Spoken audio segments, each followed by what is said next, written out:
Hello student, welcome to my YouTube channel Rohit academy. Student, आज हम इस वीडियो में आप लोगों को बताएंगे क्लास 10th का सब्जेक्ट आप लोगों का है मैथ है, यानी कि कक्षा 10 का विषय आप लोगों का क्या है, गणित है। अर्धवार्षिक परीक्षा का ये आप लोगों का पेपर है 2025 का, बिल्कुल न्यू पेपर, वायरल पेपर आप लोग के सामने लेकर के आए हैं। पेपर का जो कोड है यानी कि जो आप लोग का पैटर्न है क्या है बाबू, PPHY56 है। इसका जो पूर्णांक दिया गया 70 में 70 नंबर। इस वीडियो में कंप्लीट एंड आप लोग को फुल सोल्यूशन के साथ एक एक क्वेश्चन का आंसर इस वीडियो में बताएंगे एंड आप लोग को समझाएंगे। बस आप लोग वीडियो के अंत तक बने रहिएगा, एक एक क्वेश्चन का आंसर बताया जाएगा एंड आप लोग को समझाया जाएगा। बस आप लोग वीडियो के अंत तक बने रहिएगा। चलिए बिना देरी के किए हुए अपने क्वेश्चन पर आते हैं। खंड आ यहाँ से हमारा स्टार्ट होता है, जिसमें से हमारा पहला क्वेश्चन यहाँ से बहुविकल्पीय प्रश्न से स्टार्ट होता है, जिसमें से पहला क्वेश्चन पूछा गया। देखिए, आप लोगों की बहुत ही भारी डिमांड थी कि मैथ का पेपर हाफ ईयरली एग्जामिनेशन कराइए, उसी के डिमांड और कमेंट पर ये वीडियो इस पेपर का सोल्यूशन बताया जा रहा है। आपको स्कूल कॉलेज में सभी डिस्ट्रिक्ट में यहीं से आप लोग का क्वेश्चन पूछा जाएगा। सभी क्वेश्चन को आप लोग आंसर नोट कर लीजिएगा अच्छे तरीके से।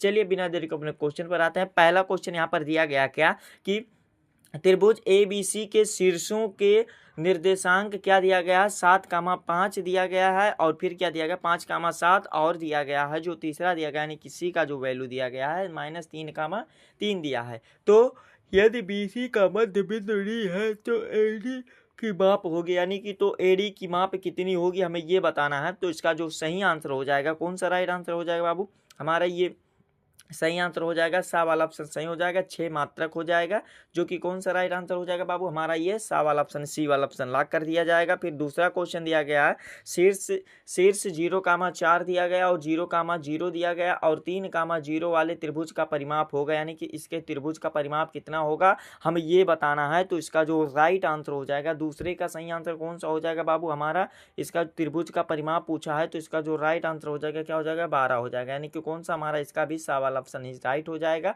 फिर अगला क्वेश्चन तीसरा वाला दिया गया, मूल बिंदु को केंद्र मान करके खींचा गया एक वृत्त बिंदु आप लोग का क्या दिया गया, 13/2 दिया गया है। 0 हो से होकर जाता है तब वृत्त के अभ्यंतर में निम्नलिखित बिंदु स्थित नहीं, यानी कि निम्नलिखित बिंदु नहीं स्थित है, हमें ये बताना है। तो इसका जो सही आंसर हो जाएगा क्या हो जाएगा, तीसरा का राइट आंसर हमारा इसका डी वाला ऑप्शन इसका राइट हो जाएगा, यही डी वाला दा वाला ऑप्शन सही हो जाएगा। चौथा क्वेश्चन हमारा दिया गया है क्या कि यदि बिंदुओं दिया गया है क्यू का वैल्यू जो दिया गया है -6 कामा क्या दिया गया 5 है और आर बराबर क्या दिया गया -2 है को मिलाने वाले रेखाखंड का मध्य बिंदु क्या दिया गया है, P दिया गया है। उसके बाद एक बटे क्या दिया गया 3 है, अपान क्या है 4 है। तो A का वैल्यू होगा, यानी कि A का मान कितना होगा हमें ये बताना है। तो इसका जो राइट आंसर हो जाएगा -12 हो जाएगा, यानी कि -12 हो जाएगा, जो कि हमारा कौन सा ये बी वाला ऑप्शन राइट हो जाएगा। अगला क्वेश्चन हमारा पांचवा क्वेश्चन दिया गया है, चित्र में बिंदु P के निर्देशांक होंगे, यानी कि P के निर्देशांक कितने होंगे हमें ये बताना है। तो इसका जो सही आंसर हो जाएगा, कौन सा राइट आंसर हो जाएगा बाबू, हमारा ये सा वाला ऑप्शन इसका सही हो जाएगा। कौन सा, ये सा वाला ऑप्शन हमारा इसका राइट हो जाएगा, जो कि हमारा कौन सा ये सी वाला ऑप्शन इसका राइट हो जाएगा। फिर अगला क्वेश्चन हमारा 6 वाला दिया गया है, क्या दिया गया है, बिंदु P दिया गया है और -3,8 की, यानी कि 8 की मूल बिंदु से दूरी है, यानी कि 8 की मूल बिंदु से दूरी कितनी है हमें ये बताना है। तो इसका जो सही आंसर हो जाएगा हमारा कौन सा, इसका भी सी वाला ऑप्शन हमारा राइट हो जाएगा, यानी कि सा वाला ऑप्शन हमारा सही हो जाएगा। फिर अगला क्वेश्चन देखिए क्या दिया गया है, अगला क्वेश्चन 7वां क्वेश्चन दिया गया है, यदि त्रिभुज ABC त्रिभुज DEF में दिया गया A/B और DE बराबर क्या दिया गया BC अपान क्या दिया गया FD हो तो वे दोनों त्रिभुज समरूप होंगे। यदि कंडीशन बताना है कब समरूप होंगे हमें ये बताना है।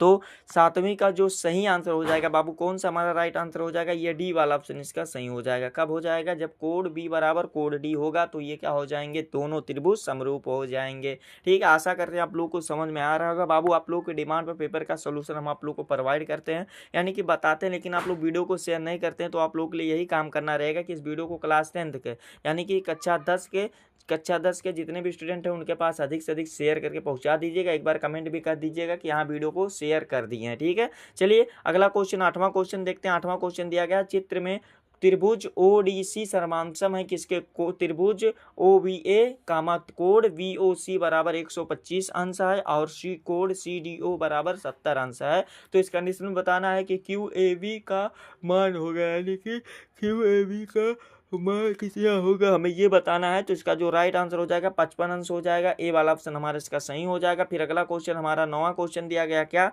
कि त्रिभुज ए बी सी तथा डी ई एफ दो समरूप त्रिभुज हैं तो कोण ए बराबर कितना दिया गया 57 अंश है और कोण ई बराबर 75 अंश है यानी कि 75 डिग्री है। तो कोण सी का वैल्यू होगा यानी कि कोण सी का वैल्यू कितना होगा हमें ये बताना है।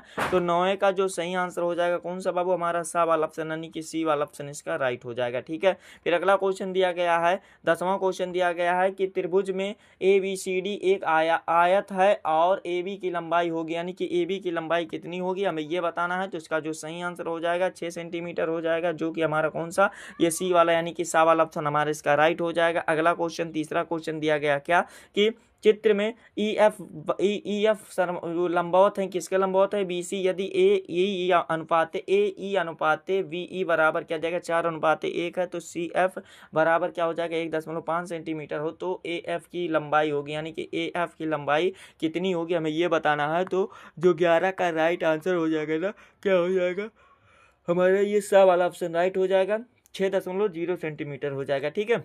फिर अगला क्वेश्चन 12 वाला देख लेते हैं। 12 वाला क्वेश्चन दिया गया चित्र में त्रिभुज ए वी सी और त्रिभुज ए ई एफ समरूप त्रिभुज हैं तो कोण ए ई एफ बराबर होगा यानी कि किसके बराबर होगा हमें ये बताना है। तो इसका जो सही आंसर हो जाएगा बा वाला ऑप्शन सही हो जाएगा कोण ए बी सी के बराबर हो जाएगा जो कि बी वाला ऑप्शन हमारा इसका सही हो जाएगा। ठीक है। फिर अगला क्वेश्चन 13 वाला क्वेश्चन दिया गया क्या कि समांतर श्रेणी 4,9,14 दिया गया है डाट डाट दिया गया 254 का अंत से 10वां पद होगा यानी कि 10वां पद कितना होगा हमें ये बताना है। तो इसका जो सॉल्व करने पर राइट आंसर निकल कर आएगा ना बाबू क्या हो जाएगा 209 हो जाएगा जो कि ऑप्शन में कौन सा दिख रहा है हमारा ऑप्शन में ये सा वाला ऑप्शन इसका राइट हो जाएगा। ठीक है। फिर अगला क्वेश्चन हमारा 14 वाला यानी कि 14 वाला क्वेश्चन दिया गया निम्नलिखित समांतर श्रेणी के लिए प्रथम पद का सर्वांतर होगा यानी कि प्रथम पद का सर्वांतम क्या होगा हमें ये बताना है। तो इसका जो सही आंसर हो जाएगा कौन सा राइट आंसर हो जाएगा बाबू आ वाला ऑप्शन हमारा इसका सही हो जाएगा 1/3 क्या हो जाएगा 3 हो जाएगा और 4/4 हो जाएगा 4/3 हो जाएगा। तो इस प्रकार से ये वाला कंप्लीट हो जाएगा। 15 वाला क्वेश्चन दिया गया क्या कि प्रथम 100 प्राकृत संख्याओं के योग को ज्ञात करने से संबंध आप लोगों को प्रसिद्ध गणितज्ञ है यानी कि इसके प्रसिद्ध गणितज्ञ कौन है हमें ये बताना है। तो इसका जो 15 का सही आंसर हो जाएगा बाबू कौन सा राइट आंसर हो जाएगा इसका राइट आंसर जो हो जाएगा सा वाला ऑप्शन सही हो जाएगा गॉस है कौन है बाबू गॉस है जो कि सा वाला ऑप्शन हमारा इसका राइट हो जाएगा। फिर अगला क्वेश्चन हमारा दिया गया क्या कि यदि समांतर श्रेणी का सर्वांतर 5 है तो को ए 18 माइनस क्या जाएगा ए 13 क्या है यानी कि हमें ये बताना है।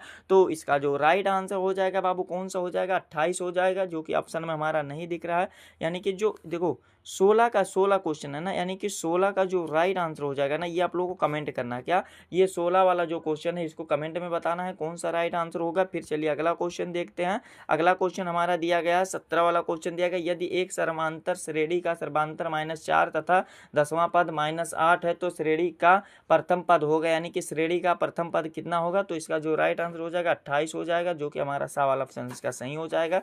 फिर अगला क्वेश्चन यहाँ पर देखो 17 वाला भी आप लोगों को क्या करना है बाबू आप लोगों को भी इसको भी आप लोगों को कमेंट करके बताना क्या होगा 28 नहीं होगा बाबू आप लोग को इसको कंफ्यूजन है आप लोग को इसको सही से बताना है जिसका जो आप लोगों को राइट आंसर होगा। ठीक है। चलिए अगला क्वेश्चन 18 वाला देखते हैं क्या दिया गया है किसी सर्वांतर श्रेणी में यदि d बराबर -4 और n बराबर 7 है और a n बराबर 4 है तो a का मान होगा यानी कि a का वैल्यू कितना होगा। तो इसको जो सॉल्व करने पर राइट आंसर निकल कर आएगा 28 आएगा जो कि हमारा कौन सा ये डी वाला ऑप्शन इसका राइट हो जाएगा। ठीक है। फिर अगला क्वेश्चन देखिए क्या दिया गया है कि समांतर श्रेणी 10 कामा क्या दिया गया 7,4 डाट डाट डाट 30वां पद होगा यानी कि 30वां पद क्या होगा हमें ये बताना है। तो 19 का जो राइट आंसर हो जाएगा क्या हो जाएगा बाबू 3 हो जाएगा।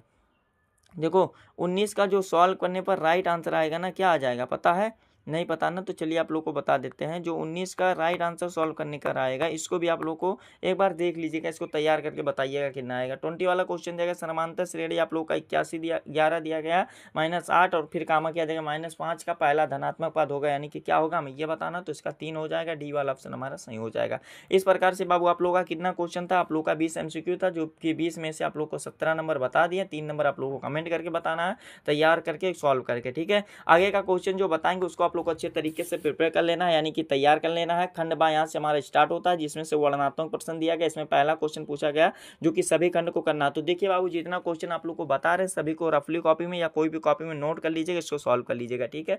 2 नंबर का वाला दिया गया, खा वाला दिया, गा वाला दिया गया। आप लोग की इच्छा होगी स्क्रीन शॉट मान लीजिएगा, क्वेश्चन को आप लोग इसको सॉल्व कर लीजिएगा वीडियो को स्टॉप करके। 2 नंबर का सभी क्वेश्चन है, 12 नंबर यहाँ से कंप्लीट कर लीजिएगा। फिर आगे का क्वेश्चन देखिए क्या दिया गया। आगे क्वेश्चन आप लोग का दूसरा वाला जो दिया गया है कि निम्नलिखित में से किन्हीं 5 खंडों को हल करना है, जो कि 4-4 नंबर का क्वेश्चन है। तो इसको भी आप लोगों का कितना 20 नंबर यहाँ से कंप्लीट हो जाएगा। 6 क्वेश्चन दिया रहेगा, लेकिन आप लोग को कितना 5 ही क्वेश्चन को करना। तो ये वाला भी कंप्लीट कर लीजिएगा अच्छे तरीके से। फिर देखिए यहाँ पर 6-6 नंबर का क्वेश्चन दिया गया, जिसमें तीसरा वाला क्वेश्चन भी 6 नंबर का है और ये अथवा करके दिया गया, तो इसको भी अच्छे तरीके से प्रिपेयर कर लीजिएगा। सभी मोस्ट इंपॉर्टेंट क्वेश्चन है। फिर चौथा क्वेश्चन यहाँ पर भी दिया गया, 6 नंबर का क्वेश्चन अथवा करके दिया गया, इसको भी आप लोग को आंसर प्रूव करना है, यानी कि सिद्ध करना है। इसको भी सॉल्व कर लीजिएगा अच्छे तरीके से। और जो 5वां क्वेश्चन यहाँ पर दिया गया, इसको भी आप लोग को सॉल्व कर लेना है। 6 नंबर का क्वेश्चन इसमें भी अथवा करके दिया गया, ठीक है। तो इसको भी अच्छे तरीके से आप लोग क्या कर लीजिएगा, प्रिपेयर कर लीजिएगा, यानी कि तैयार कर लीजिएगा। यही था क्लास 10th का मैथ का पेपर था, गणित का, जो कि इस वीडियो में कंप्लीट तरीके से आप लोग को बता दिया गया एंड आप लोग को समझा दिया गया। आप लोग को हमारा प्यारा सा लवली सा वीडियो कैसा लगा कमेंट करके जरूर बताइएगा। अगर आप हमारे चैनल पर नए हो तो बाबू चैनल को सब्सक्राइब कर लीजिएगा, बेल आइकन को दबा दीजिएगा। वीडियो को आप लोग शेयर नहीं करते हैं तो आप लोग के लिए यही काम रहेगा कि इस वीडियो को क्या करना है, क्लास 10th के यानी कि कक्षा 10 के जितने भी स्टूडेंट होंगे उनके पास अधिक से अधिक जरूर शेयर करके पहुंचा दीजिएगा, ठीक है। चलिए हम आप लोगों से मिलते हैं नेक्स्ट वीडियो में नेक्स्ट टॉपिक के साथ। तब तक के लिए जय हिंद, जय भारत, वंदे मातरम।